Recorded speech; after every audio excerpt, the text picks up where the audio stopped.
Have you ever looked at a blank wall and wished it could tell a story? Not just a painting, but something that actually reaches out and captures your imagination. Welcome back to Hope Tube. Today, we are diving into the breathtaking world of 3D clay relief art, a medium that transforms simple clay and imagination into sophisticated wall decor. What is 3D clay relief art? So, what exactly is 3D clay relief art? At its heart, it is a form of sculpture where the design projects out from a flat background. Unlike a flat painting, relief art creates depth, shadow, and tactile interest. In pieces like the one seen in, the artist uses a base panel, usually wood or board, and builds figures or patterns upon it using modeling clay or air-dry paste. This creates a raised effect that changes depending on how the light hits it, making the art feel alive.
Why this art form is captivating. Tactile texture. The first thing that draws people in is the texture. The rough, organic feel of the background contrasted with the smooth, defined lines of the figure creates a visual rhythm that is incredibly relaxing to look at. The power of contrast. Look at how the metallic gold elements in this use of color and light is a hallmark of high-quality relief work.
Personal expression.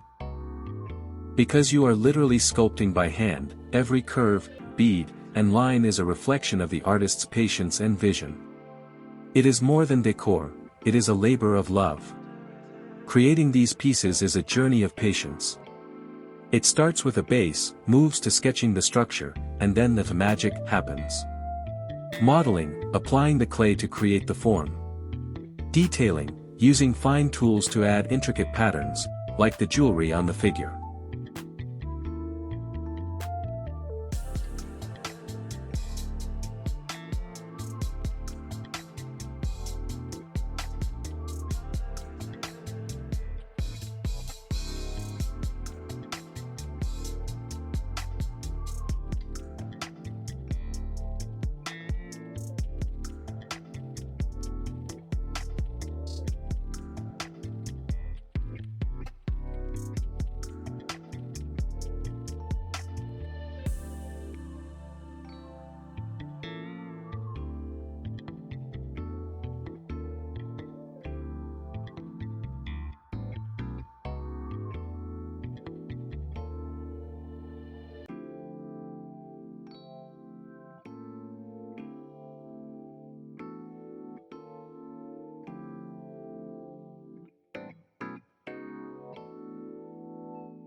This process is why so many of you enjoy watching these videos. It is meditative, artistic, and incredibly satisfying to see a flat surface transform into a masterpiece. Art isn't just something you buy, it's something you experience. If you're inspired by pieces like this, remember, you don't need a massive studio to start. You just need a vision and a bit of clay. Thank you for being part of the HopeTube community. If you enjoyed this deep dive, don't forget to hit that like button and subscribe for more artistic journeys. Let me know in the comments, what kind of 3D art would you like to see us create next?